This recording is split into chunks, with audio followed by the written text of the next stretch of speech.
Believe me or not guys, ito talaga yung baon ko almost everyday. Takot magutom ba?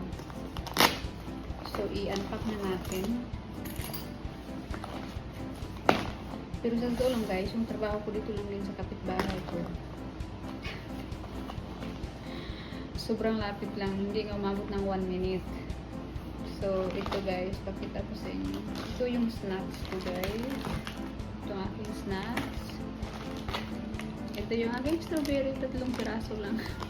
Hindi naman talaga ako eater guys, yung small amount lang po yung mga pagkain ko. Oops.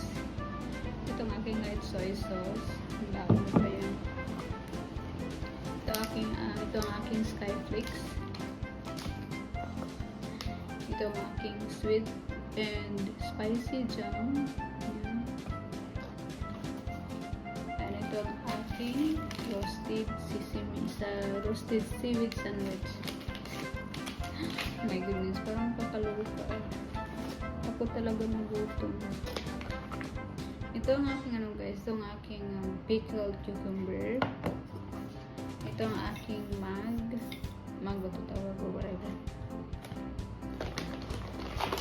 And syempre, ito ang aking rice. And hindi ko talaga makalimutan ito. Hindi po dinawala ako nito araw-araw. 2-in-1 coffee lang siya. Pero, masarap to guys. Yan for today. Pero alam niyo guys, yung trabaho ko dito ay 8 hours lang naman. Pero grabe pag makabahon. Hindi naman ako kumuha ng pagkain pero I decided not to.